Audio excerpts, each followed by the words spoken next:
For those that are interested, can stand up and give the Pledge of Allegiance.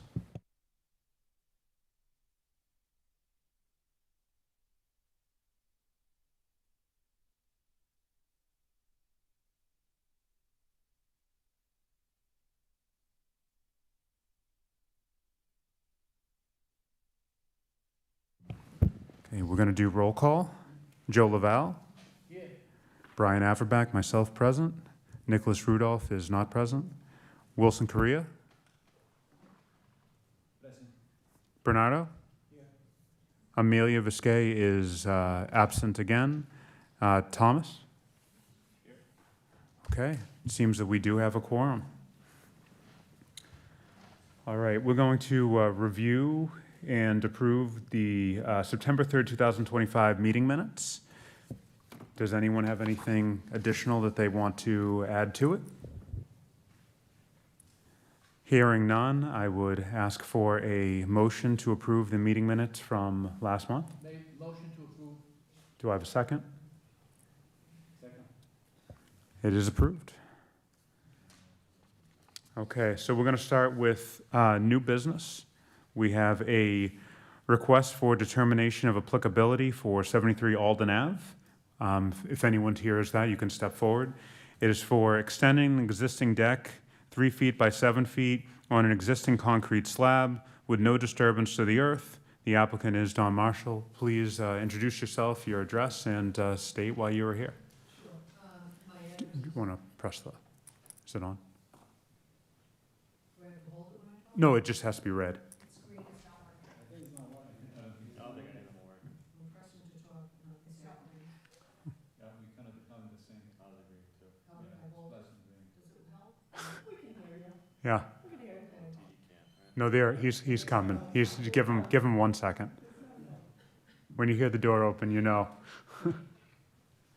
All of ours are green flashing, but his. Test, test. He, Oh yeah, you can mute, because you're the chair, so you can mute anyone's mic, so if you mute somebody there, then no one can hear them. So if I'm just pressing this button, then I'm good, right? Yeah, if you press in, you'll see a little screen of everybody's mic, and anyone who's talking, you can mute them, and then it can't turn on. Oh, that wasn't my intention, but okay. Sorry. that's okay. He had the magic touch, I guess. My name is Dawn Marshall. I live at 73 Alden Ave in Revere, and I'm requesting a negative determination for some work being done to a deck, which will not be having any digging done to the ground, will not be disturbing anything. From what I was told from those that went in to your site, that there really wasn't anything crazy being done there. It was just enough for just a small slab outside 3 feet by 7 feet. So I see no reason not to approve, but I do want to give it up to everyone on the board if they have any questions that they want to ask. I'm fine, just ask that if you do end up needing footings or do need to disturb the earth, you just come back and give us another heads up. I'm not saying you do. If yeah. you end up needing it, just let You us know. know, the building department has approved being able to bolt the supports to the cement slab that's there, so there shouldn't be any digging to my knowledge. Works for me. Yeah. Any other questions for the commissioner? No? At this point, I'll open it up to anyone here if they have any questions or they have anything they want to say positive or negative on this.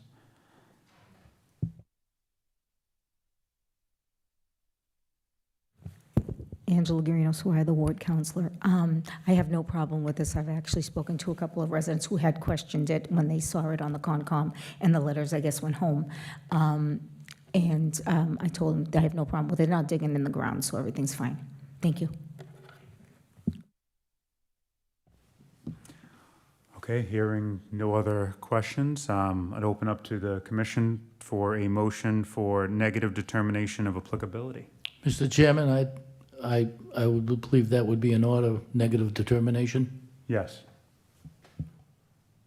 Do we have a second? Second. Do we have all yes? Yes. Yes. Okay, you have a unanimous yes. You are all set. We're going to get this signed right now, and then you will get something in the mail within, what is it, 10 days? And then you should be all set. Thank you.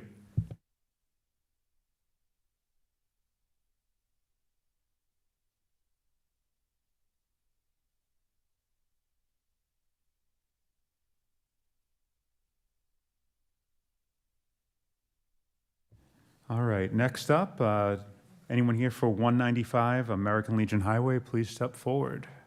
The returning champion.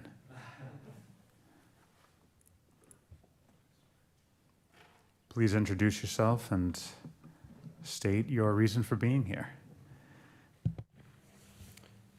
My name is Matthew Costa with Beals Associates, here on behalf of the applicant.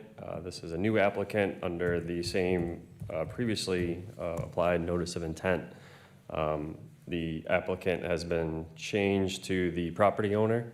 The prior applicant is no longer pursuing the project, so we are hoping to continue with receiving order of conditions with this new applicant. So no changes to the project at all. We did submit updated form work with the updated applicant information on those.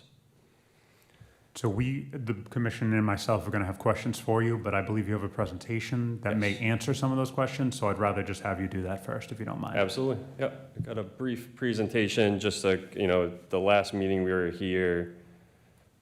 Just gonna flip that slide if it lets me. It is not, just give me a quick second here.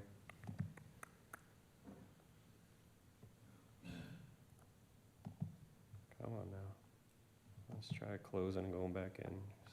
Sorry.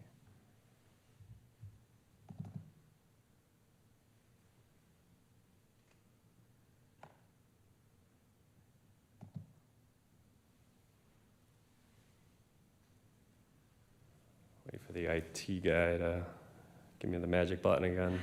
There we go.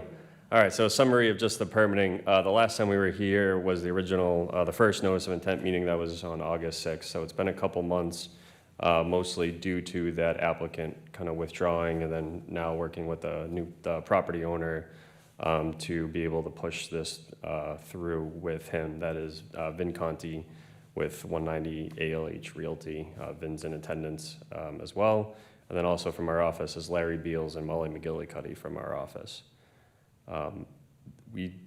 Just to give you also another update on permits, we were looking for prior additional relief from the City Council and the Zoning Board of Appeals. That was to get a sixth story and additional floor area for the new development. We received approvals back in 2023 for a 5-story building. The applicant, Chems, the prior applicant for this notice of intent, wanted to go to 6 stories. We did apply for those, but never attended a meeting.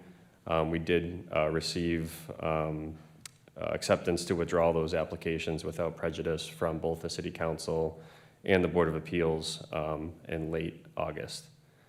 There are additional permits that would be necessary prior to any development work on the site. We have not finished site plan review committee. They had a couple small comments based off a meeting we had in mid-August on the 12th. I'll get to those in a minute, but we did incorporate some of those changes that the Site Plan Review Committee was looking for in the updated permit set that you have in front of you. Sorry, just to clarify, so this will be a 5-story, or you're trying to have it be a 6 still? Right now, it'll just be a 5-story. Eventually, we would like to go to a 6, but we would have to go back to City Council and ZBA with updated applications in order to do that. So the plan as of this moment is 5-story? The plan that you have in front of you is a 6-story building. Okay, and so part of what you're doing, what you'll be explaining, will be how it's going from a 6 to a 5 for moving forward? There's no changes to the overall development footprint at all when going from the 5 to the 6. The building footprint remains the same. It's just going to get 1 story taller. So the whole site plan, all the disturbances within the jurisdictional areas, all of that stays the same, whether it's 5 stories or 6 stories. Okay. Right now, we're just looking, to receive the permit under the current plan. I think the commission could issue the order based off the 6-story. But if the commission wants to, have a condition on it that we have to receive those approvals from City Council or ZBA, we'd happy to have something like that in the order. Just, whatever you guys are comfortable with, we can pursue. That's typically how we would do it, because Okay. we don't want to ever supersede those commissions. So we want to be able to do it after the fact than before. This commission never sets precedents. We like to basically just follow the rules of how it is. So as long as they approve it, then I don't see any reason why we wouldn't. Okay. We have a MassDOT permit as well. We're doing a curb cut to American Legion Highway, which is state-owned road, so that will also require approval from MassDOT, but that is a separate kind of construction-related permit. So just one more item that we would have to get prior to developing the site. Just to relocate you to where this project is, it's just behind the Amazon facility, right on American Legion Highway. It's right across from the middle school, right on American Legion Highway there. Resource areas around the property. The property is highlighted in the pink hexagon there. The red area is bordering vegetated wetlands. There are additional wetlands, but that's just kind of a quick trace to the wetland that's directly abutting our property. The property is also located within the FEMA floodplain, that is land subject to coastal storm flowage from obviously the ocean to the side. The entire property is within that coastal storm flow area. It does have an assigned elevation of elevation 11. One of the comments that was brought up in the August meeting was bordering land subject to flooding. So that's something different than the FEMA floodplain and the coastal storm flow. So coastal storm flow under the Wetlands Protection Act does not require any compensatory flood storage because you're working against the ocean. Bordering land subject to flooding is something that the Wetlands Protection Act does regulate. So if you are adding any fill to bordering land subject to flooding, you need to mitigate that. So I brought out a snippet out of that Wetlands Protection Act, the 310 CMR.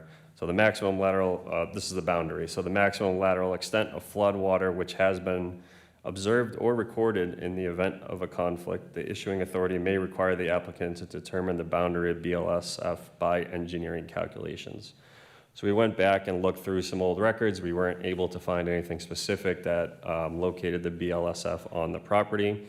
We did speak with the property owners who just stated that from his time there, which was many years back, he's never seen flooding onto the developed portion of the property.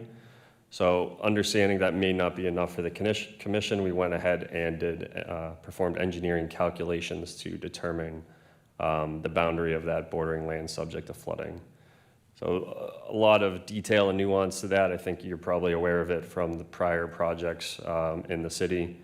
But what we did was we took the watershed area that comes down to this kind of wetland area that's around the back of the property. There's a culvert right underneath American Legion Highway. We modeled that as an inlet. And then way off to the back is the floodgates that kind of hold back that wetland resource area in the elevation.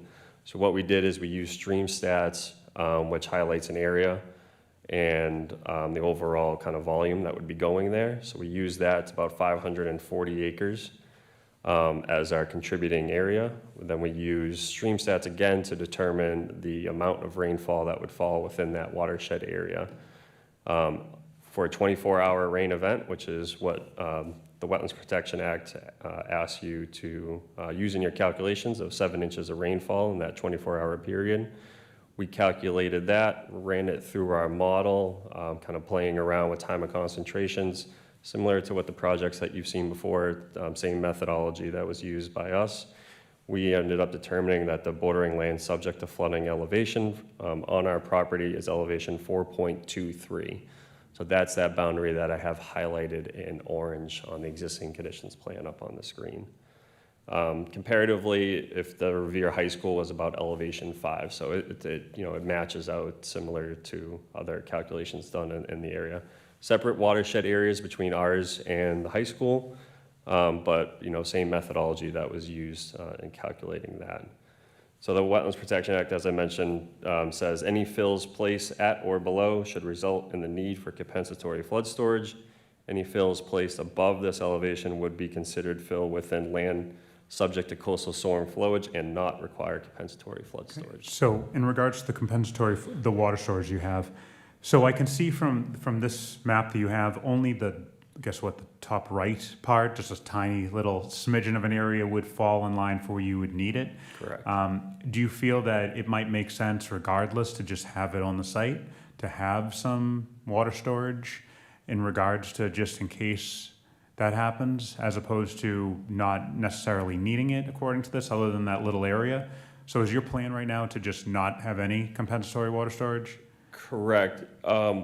If I could just flip to the next one, I can Sure. show our proposed grading in relation to where that boundary is. So this is our proposed site plan, now highlighted in yellow so it pops, but that yellow boundary is the bordering land subject to flooding. The red boundary is the wetland boundary. And then obviously everything in green or that kind of light gray is our proposed development. So we are staying well with, outside of that boundary. There is some additional area between that yellow and that corner that we're not touching.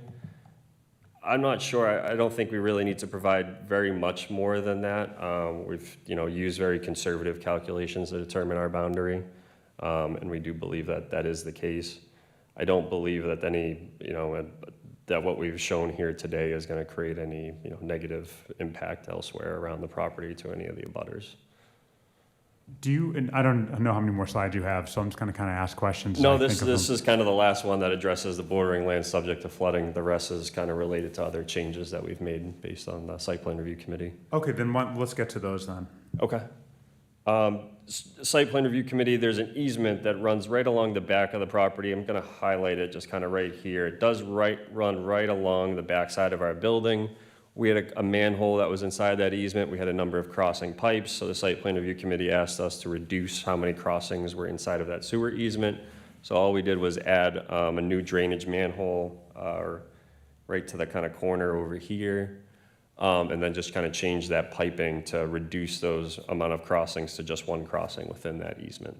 So that was the only drainage change, no volumes of runoff change, no kind of stormwater related calculations really changed. It was just how we conveyed that water to stay outside of that easement.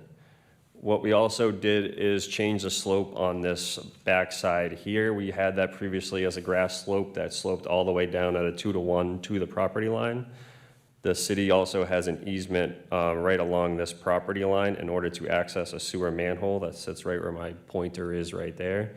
So what we did is we pulled that back to a 1.5-to-1 and maintained the existing grades along the city's sewer easement so that the city can go back there and access that sewer manhole that they frequently access to clean the sewer line. So really the only drainage and grading changes that were made since we were here before was, some pipe alterations and then pulling that slope back a little bit more. Site related, same thing, I've highlighted that sewer easement in yellow on this plan. No other site changes other than that slope along that property line there. And I should just mention this overall property development is going to end up being a reduction in impervious area. There's going to be a tremendous improvement to stormwater conditions on the property. Right now, there is no drainage system on the property. Everything kind of sheets flows off. The property is used for material storage, contractor vehicles, vehicle storage. So having an updated stormwater system on this property, especially the proximity to the resource areas, is very important in the protection of the wetlands, the groundwater, everything, the 8 interests of that Wetlands Protection Act that the commission's responsible to protect here. So just wanted to point out just, as a reminder of, the good that this new development is going to do to stabilize the property and protect the resource areas. For the utility plan, we did make a sewer change. We were previously running a sewer line across and connecting to a manhole down here. The city said that sewer line is no longer in service. So all we've done is directed our sewer to the existing main, going to tie in with a new manhole, and then it flows off to the right over here. So we're adding a new manhole right at my cursor. We'll maintain the existing one that's right on the property line, and that's really all that's changing in regards to utility connections. We did move a fire department connection on the face of the building, but no site-related changes relative to that. One of the comments at the August meeting was the glass facade. I think there was concern about birds seeing a mirrored finish, and I do agree that these photos in the rendering do look mirrored.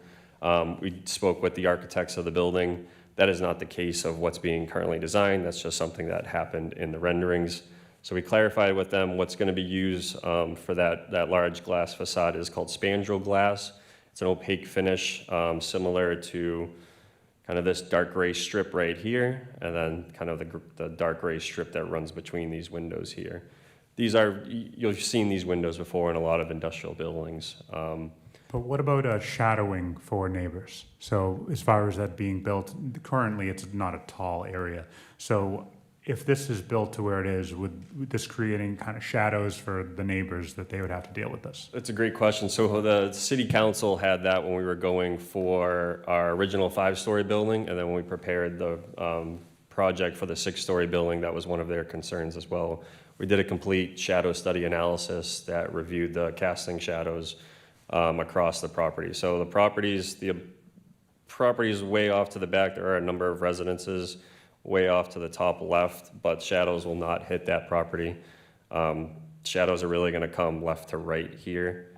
North is up top here. So we will have shadows that go across American Legion Highway. Would you mind sending that to not just this commission, but I would assume also the city council?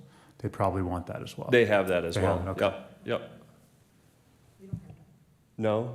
Oh, I think it was included in our application, but since we didn't make it to the meeting with the city council. So once it's withdrawn, we don't get it. Okay. Well, I'd be happy to send that as well, sure. Not a problem. So there are shadows that would get cast across American Legion Highway, but the hours that it happens are with, outside of school hours, so there's not gonna be any major impact to any of the abutters. And then you have Amazon that's on the backside, and there's not even a window or a parking space that those shadows would hit. It's really just their mechanical equipment in their building that those shadows would be hitting.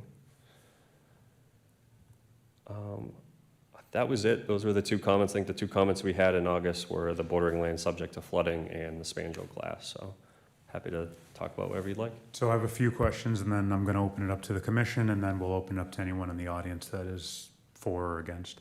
But I just kind of want to go over first about who it's being transferred to. If you can go over that into a little bit more details, and as far as your timeline for construction as well. Sure. So originally, the project, when it was a 5-story building, just the history of this whole project, but back in 2023 was a prior developer, 1784 Holdings. They got the approvals for the 5-story building with city council and ZBA. That was for land use, testing my memory back to 2023. So city council gave approvals for land use back in 2023. That was for a warehouse self-storage building within the zoning district. And then in 2023, the zoning board of appeals issued a variance for minimum parking, maximum floor area ratio, and minimum lot area within the district. So those were issued in 2023. We did get an extension from the zoning board of appeals in 2024 for those. That was under 1784 Holdings. When Chems Development came on board this year, they wanted to go to a 6-story building in order to make the financials work, and to get more net rentable square footage from the self-storage facility. Chems spent a lot of time with us, working with architects, underwriters, and that type of group. And then I think he had some trouble kind of making the financials work with this project, as well as other items in his portfolio that he was working on. So he decided to put the project on pause.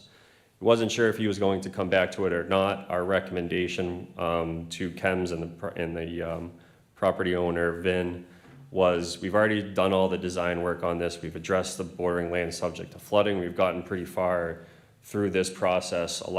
We recommend that you continue with the Conservation Commission so that you can get an order of conditions that will allow you to better market out the property and the overall development to either new developers or buyers as a fully or almost fully permitted project. So you'll have the use, you'll have all of your development approvals in order to do a 5-story building, including ZBA, City Council, Conservation Commission. We know the two minor issues that Site Plan Review Committee has that we were working to address. But with those approvals, the property could be marketed out and could better attract buyers to that. So that's why we're here, trying to get this order of conditions. So the only other question that I really have is about the fact that the land there, the dirt is polluted. I mean, the place is a polluted pit. I mean, there's Sure. really no other way to say it. Sometimes you don't want to put lipstick on a pig. That is a property that needs to be fixed and torn down and, so it's not like anybody's there putting it up for a historical property. They want it gone. The matter is, for me, and I think for this commission, is the dirt and the polluted mess that you're taking up, that will be taken out, and the fill that will be brought in will be obviously clean dirt, and that it will be a full clean out, not just kind of covering up a mess that someone else made. Yeah, I mean, if we're able to get this order of conditions and finish off these approvals, then a new developer and a buyer can come right in and get to work on developing the site. So I think in order to kind of allow that to move forward we would need to get these approvals to push that forward. There is no set date with Construction. Vin's a property owner, but he has been actively pursuing buyers for the property. I mean, very actively. We've been on a lot of calls with different groups. So I'm going to open this up to everyone that's on the commission first before opening up to the floor.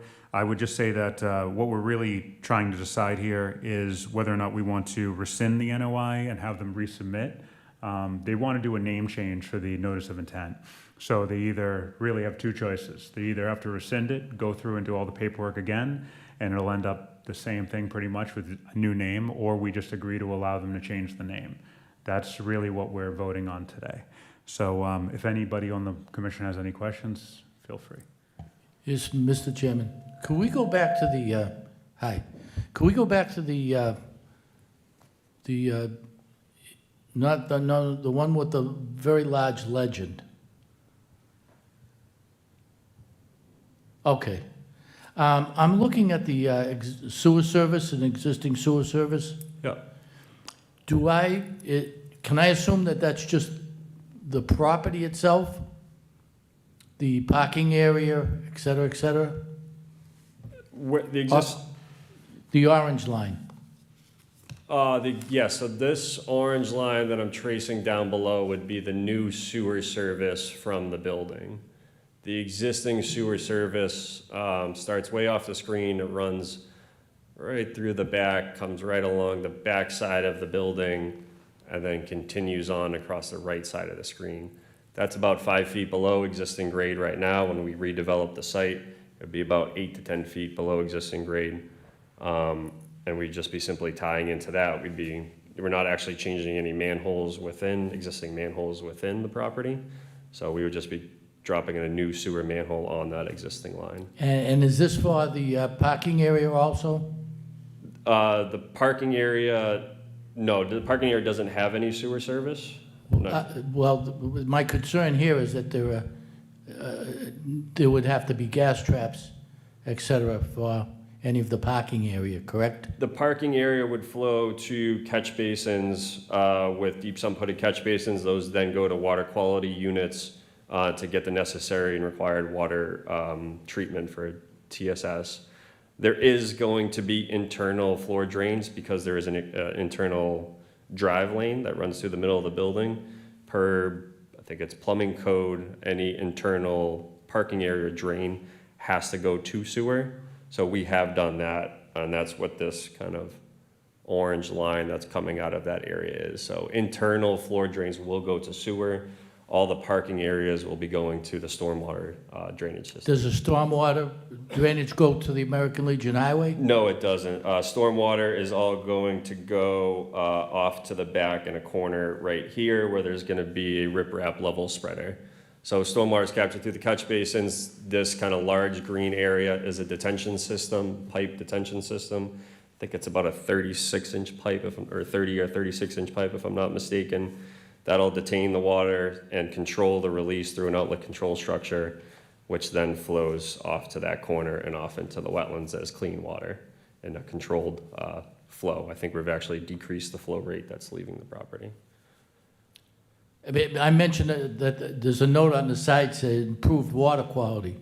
Yes, improved water quality because the site has no water quality systems on it right now. All the storm water that falls on the existing property just sheet flows off into the wetlands. What we're doing now with the catch basins and the water quality tanks or, structures, that will treat the water and get us to that 85% TSS removal. Thank you. You're welcome. So why isn't there a sand and oil interceptor then? There is an oil, water, and grease separator. Once the sewer comes out of the building, it hits an oil, water, grease separator right here. So this corner is just a typical sewer manhole. Between the building and that sewer manhole is a oil, water separator that's required per the building code. So that is provided for the interior floor drains.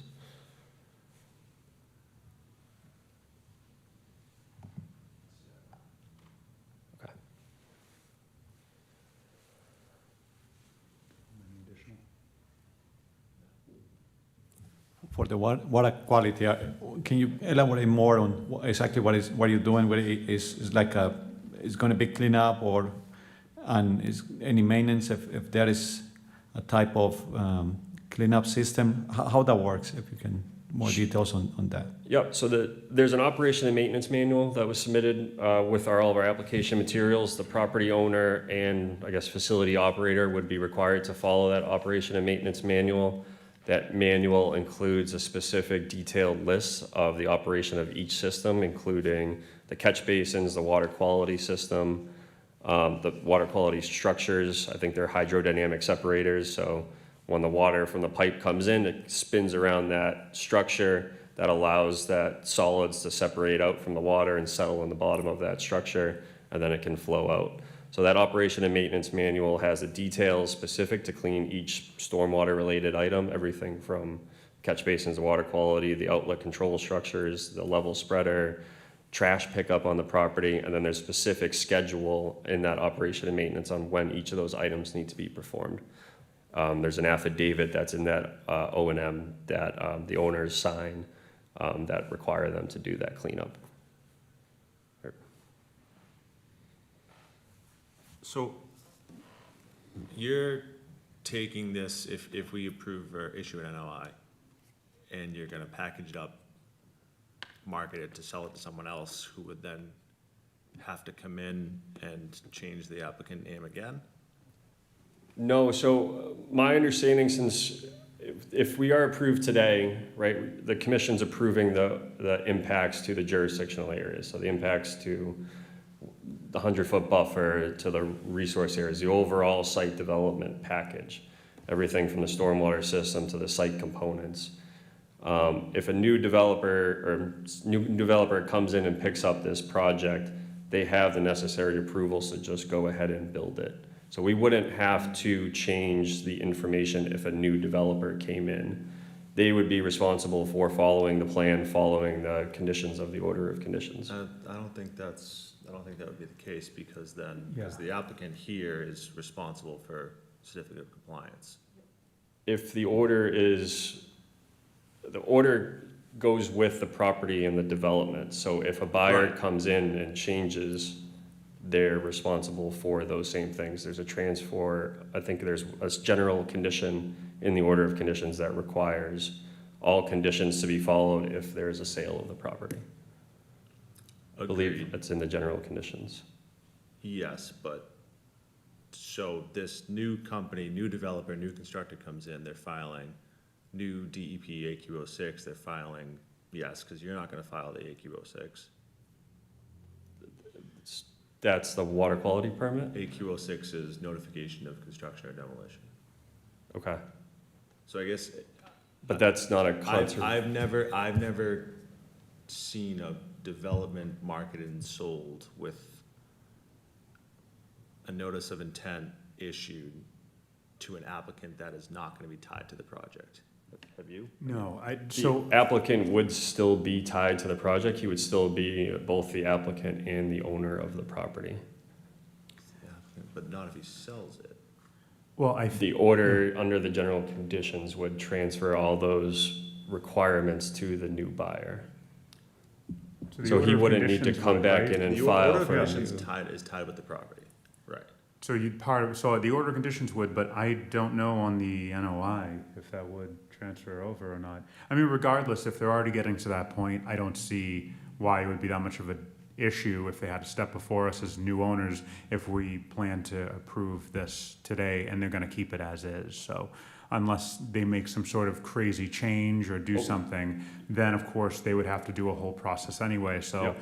I don't see why it would be that big of a deal if they had to, but yet again, we'll find out. Yeah, if a new developer comes in and wants to make any site-related changes, I would absolutely have to come back and file for a new notice of intent or an amendment to the order of conditions. But as long as the development does not change and the plan set does not change, I don't believe there's any requirement to refile a new notice of intent. I'd like some time to look at that, but Yeah. also, we obviously. It wouldn't matter even for today as. Yeah, we can't, I mean, these plans show 6-story, they show things that need to change still, so. If I could have Larry Beals from our office just provide a little input as well. My name is Larry Beals, and one of the advantages I have is I've worked on hundreds of these projects. And if you think about it, if you were to issue an order of conditions tonight, it's for this very specific project. And there's a 10-day appeal period, as you know. And after that 10-day appeal period, before any work can start, it has to be recorded at the Registry of Deeds. So your order of conditions goes on file at the registry. And that makes the order of conditions run with the land, not with the landowner. And I think it's specifically designed like that to provide the continuity to ensure that the conditions that you place on this project are the obligation of whomever develops that land, not the owner. And you're exactly right, that if they come in and they want to make the building bigger or change the stormwater management, that doesn't comply with the order of conditions, and it would require, as Matt said, either an amendment to the order or a brand-new notice of intent. And what I just want to do is provide the historical perspective that, for better or worse, I've worked on a lot of these projects in similar situations, and it is fairly common for an owner to get an order of conditions or an ANRAD or any wetland permit because it runs with the land and not with the person. I just have a question for you. So if this is going to be more than likely a 5-story self-building off of what Thomas said, everything that we see on here says 6-story. So my thoughts are we approving right now a 6-story or are we approving a 5-story? I think for us, that's kind of part of it of if we're gonna do an NOI and have the order of conditions. I mean, one of the order of conditions must be that we're approving a 5-story unless a 6-story gets approved. That's fine. Okay. And the reason we're fine with that is if you think about it, what's interesting about the stormwater management is most of the rain gets caught by the roof. And it bypasses the pavement and goes into the stormwater management system. So whether it's getting caught by a 6-story roof or a 5-story roof, it's the same volume, same surface area. There's a little bit more head coming down, but it doesn't change the calculations. So I think however you feel comfortable, if you want to qualify it saying this is for a 5-story building, that's Yeah. fine. If that's what you're approved for through the city council, and I mean, that's Yep. where we'd feel comfortable. And if you do get approved for a 6-story, I think you would still need to come back here anyway. So it's, for the 5-story, we could have a vote for that. But I'll ask any of the other commissioners if they have any questions. I don't have any questions, but I will make a comment. I've been on this board for many years, and I can remember other projects. 2 things that I can tell you. One, like this gentleman just said, the order of conditions goes with the property. If there's any kind of significant change that would affect us, the Conservation Commission, they would have to come back with a whole new notice of intent. There's also a timeline for an order of conditions, correct? Yes. It's 3 years. And then the other factor that he mentioned, and this happened to some of the properties that were on Revere Beach proper, there were other places where a different company came in and took over the project, and the amount of height changed. And again, as this gentleman just said, it doesn't really change any of the dynamics, the hydrodynamics of the property as far as the Conservation Commission. Other factors might come into play, such as parking, et cetera, but not anything germane to the Conservation Commission. At least that's been my experience. Thank you. That's a very good summary. Anyone else in the commission have any questions? All right, I will open it up to the audience if anybody has any questions or comments. Thank you, Commissioner. I have a couple of questions. I totally agree with what Commissioner Lavelle just said. What I don't understand is if it's in front of you and you're applying for a 6-story, how can you approve something when it hasn't even come in front of the council yet? I don't understand. On paper in front of you, it's for 6, it's not for 5. Would they have to reapply for 5? So we can put into the conditions that this is just 4 or 5.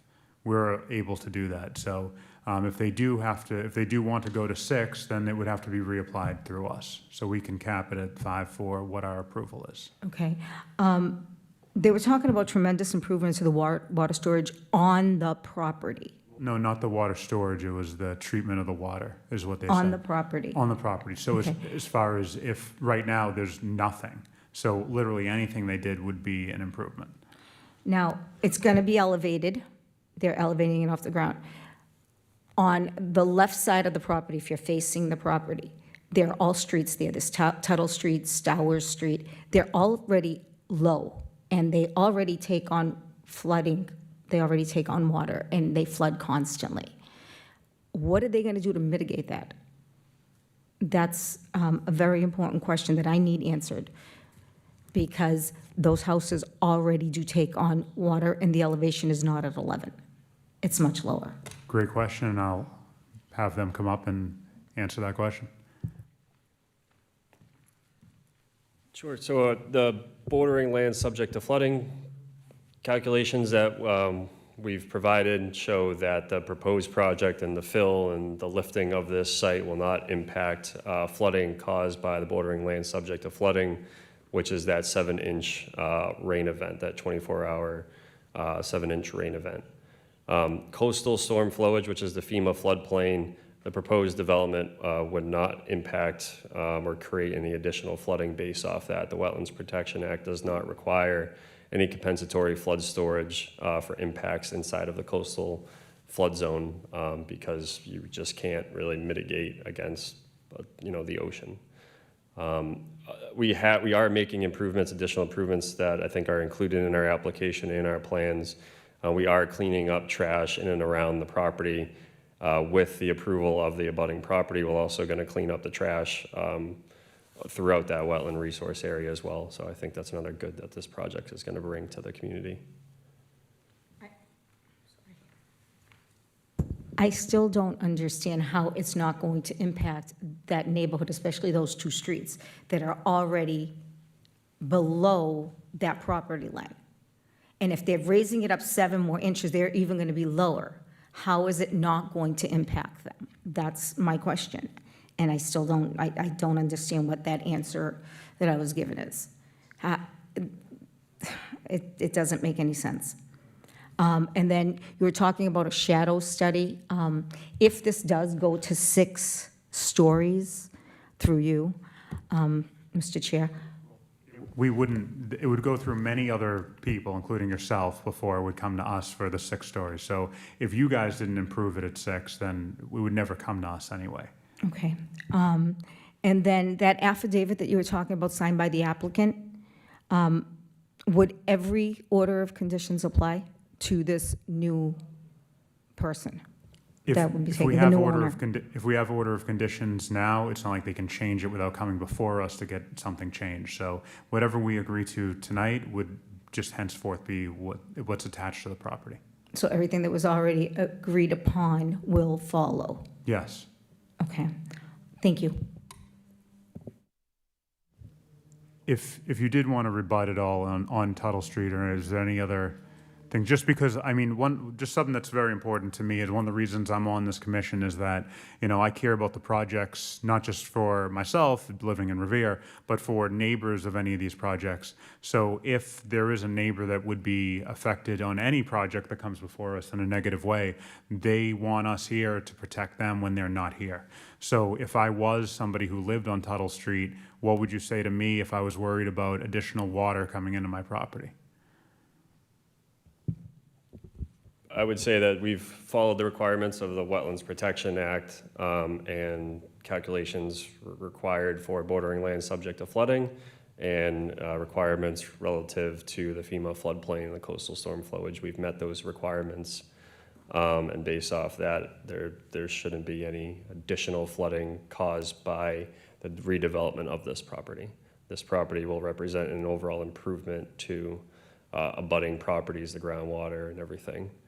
So that would be my response. So I think the issue and where the council is probably stuck with is in 1943, whatever it was, fill was dumped into there and the elevation was raised to where it is now. So a lot of jurisdictions require you to go back to before anyone developed anything, the age of the dinosaurs, when they're considering, you know, your elevation for bordering a land subject to flooding, stuff like that. It's an open grass field or it's a forest. It's like the city of Lexington does that. So what she's concerned with is this property is currently causing flooding on Tuttle, and because its elevation was drastically changed in 1940, whatever, it's gonna continue to cause those issues, but you don't technically, per the Wetlands Protection Act, need to do anything. So that's kind of what's my summary. So that's kind of what she's. Sure, stuck I on, think we're it's probably stuck on too. from a grand scheme, I think this is kind of the important way to think about this. I think we've proven that the bordering land subject to flooding is not going to be impacted on the abutting properties. Based off the calculations that we've done, bordering land subject to flooding, we're not going to increase, you know, we're not reducing that flood storage that's within this large wetland area that's around our property and around the Tuttle Street properties. For the FEMA floodplain, which might be where these Tuttle Street properties are flooding from when those storm events get up to an, elevation 11, they may experience flooding, but that's not being caused by our redevelopment of the site or the abutting redevelopments. That's just the kind of the world. This is the ocean that's creating this flooding. So a redevelopment of 50,000 square feet here is not gonna change how the entire ocean impacts, because to that, if we are increasing, reducing FEMA floodplain coastal storm volume by redeveloping this site, we would also cause flooding in every other property down kind of the coast that's along this ocean, because it's a volume of water that is going up and down. It's the way that FEMA does it, and that's why the Wetlands Protection Act does not require compensatory flood storage for coastal storm flow. You just can't control the ocean. And any other questions from anybody? No? Okay. Can I get a motion to close the hearing? Motion to close? Second. Okay, motion. It is now closed. Now it comes the time for us as commissioners to talk amongst ourselves to see what we want to do for this. Would just state to everybody that they've done everything that's required by the Wetlands Protection Act for what's needed. So they've followed all of the things, and that's really, at the end of the day, how we decide if we're going to vote for something is based upon if it falls under there, which this does. What they're asking for in their notice of intent is to change the person that's on the NOI. So we're approving that. We're also approving a order of conditions, one of which was added that it will only be a 5-story building. If they decide to go to 6, they need to come before us again. Is there any other order of conditions that anybody on the commission would want to add? No conditions come to mind. I don't feel entirely comfortable approving plans that are not going to be built or are not currently approved to be built. Okay. I get that chopping a floor off is not going to impact us much or at all, but it's kind of a, like we said earlier, kind of a strange precedent that we're approving something before a variance is issued, and we're approving something that says 6 stories all over it. Yeah, come forward, yeah.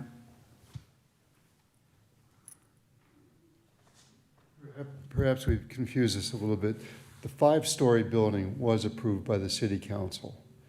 And so if you. That's why I was stating before that for the 5, it was, everything has already gone through. But our plans say 6. Right, because we had come back to file with the city council. We hadn't quite got to the hearing yet when the applicant withdrew, and the proposal was for 6 stories. So being the fact that the 5-story was already approved, that's what we're back here for, is a 5-story building because the city council has approved it, the ZBA has approved it. We were seeing if we could get 6 stories approved, but we never had those hearings. So if What does it say in the application? it probably, I think it says 6 stories. But the way you cover that is if you want to say this order of conditions is predicated on the fact that it's a maximum of 5 stories as opposed to 6 stories.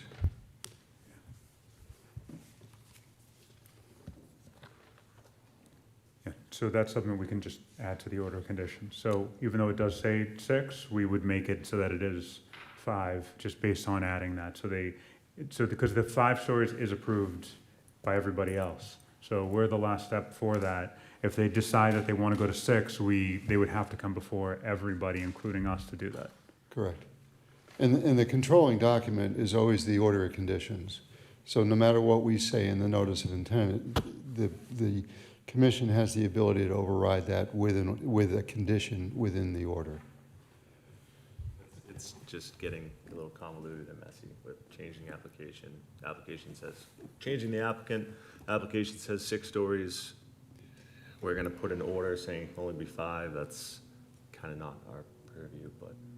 But I think adding it to the order of conditions that we are able to do that. So I understand why you put 6, and you try and do that to have one less stop on your journey of getting Right. it to 6. Right. But you've already done all the work for 5, and I see whether, obviously we have to vote on approving that, but you've done all the wetlands work, you've done everything proving that it should be approved for everything for 5. So, hold on. Question 3. Yes.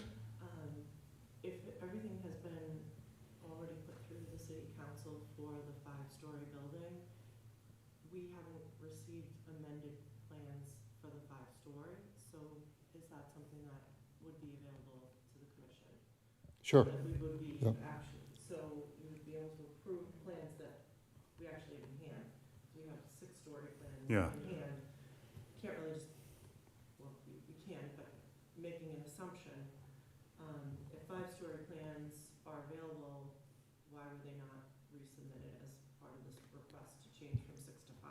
I mean, that does make a lot of sense. If they already exist. If you have everything and I think it would be, if you came before us with all the plans, everything for the 5-story, I feel that would be a lot easier for us as a commission to stomach and to sign off on. My suggestion before I put it up for a vote would be to delay that to next month for you to come back and being able to be here for our November meeting with everything in line. Everything says 5-story, and I think it would be probably a pretty quick approval process as opposed to, Tom used the word convoluted, which I kind of agree with some of the process of things we'd have to do with the order of conditions. That would be my suggestion to you. If you do want to put us up to a vote, we could. I would recommend, if I were you, to come back in 1 month for our November meeting with those plans done that way, and then I don't see any reason why the NOI wouldn't be approved. Well, that's a pretty strong recommendation coming from the chair. So let me propose another solution, is you could always have a condition that says it's approved subject to the applicant delivering the previously approved 5-story building set of plans. Because I think all you're asking for is a set of plans for your files, showing it as a 5-story building. But for us to even review it as well, that's part of Okay. it. Okay. May I have a moment just Sure, to yeah, confer with the go owner? right ahead. Okay. And we're still open for all of us to discuss if anyone here wants to discuss between Yeah, us. I don't wanna, we've rejected projects for much less. I understand, yeah. So we had a lengthy conversation, and the owner chooses to go with the chair's advice. So we will see you in November. We'll leave this open, Yep. so we don't close. It stays open. And then when you come forward, I feel strongly with those things that it would be approved more than likely. I'm only one vote, Right. only one person. Okay. But based upon you doing everything recommended through the Wetlands Protection Act, all of that, it's just more of a paperwork thing. I think that Yeah. that would be my recommendation. We'll make sure the plan set has a revision date on it so that you have a specific plan set to reference, so everybody's clear. Perfect. Good. Thank Okay. you. I appreciate all the comments. Absolutely. Thank you. We do just need you to agree to continue. You want me to sign something? No, or- you just have to say the words, "I agree to continue," I agree to continue. and then your social security number. Okay. I'm just All right, thank you guys for coming out. Appreciate your time and comments. See Thank you next month. Yep. Thank you. Okay, so we have a certificate of compliance for 140 Linway, better known as the Point of Pines Fire Station. So Nick, the chair, went out to there and wrote a email, which I have, hold on.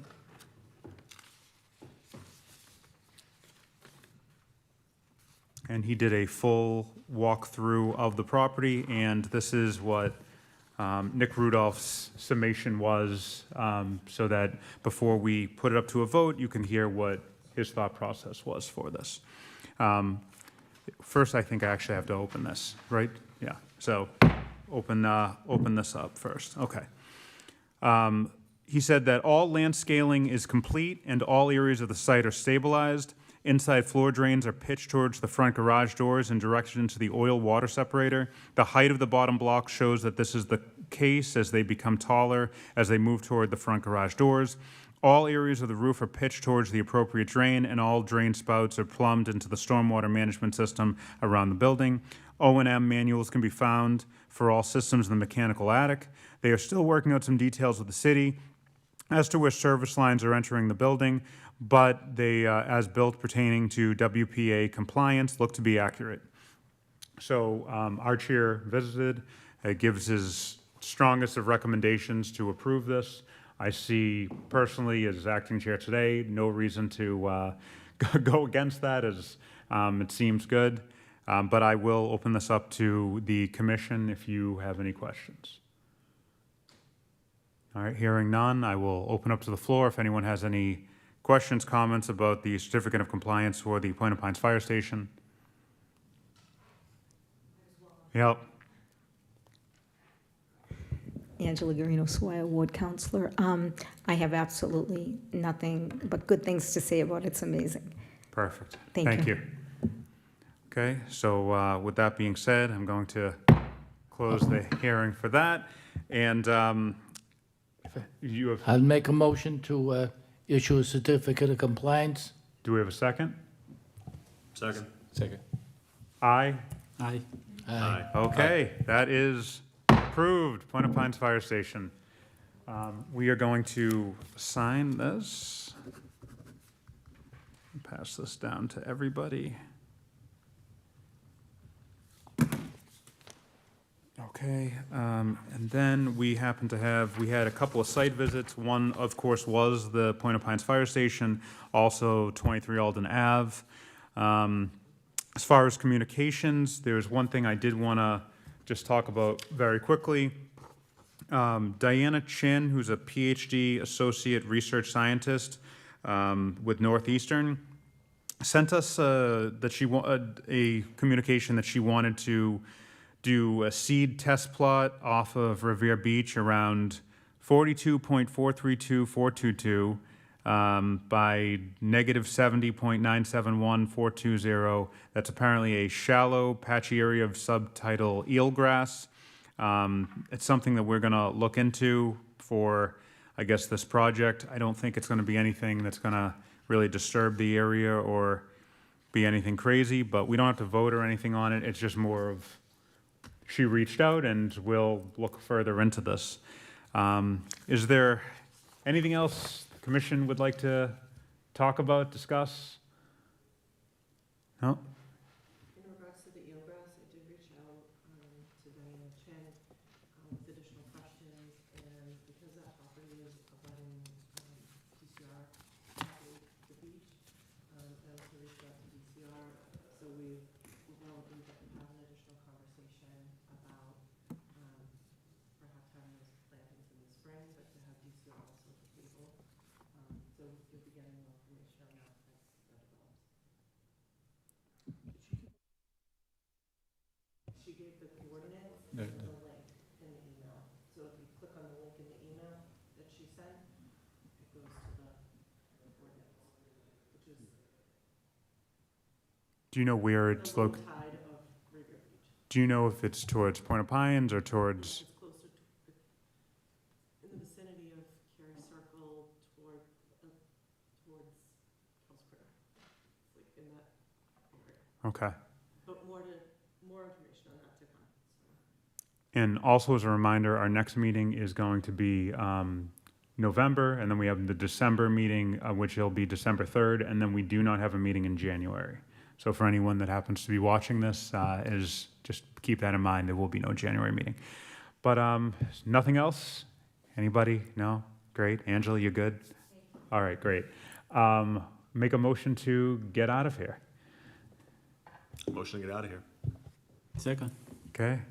All approve? Aye. Okay. Thank you for watching this. Yay.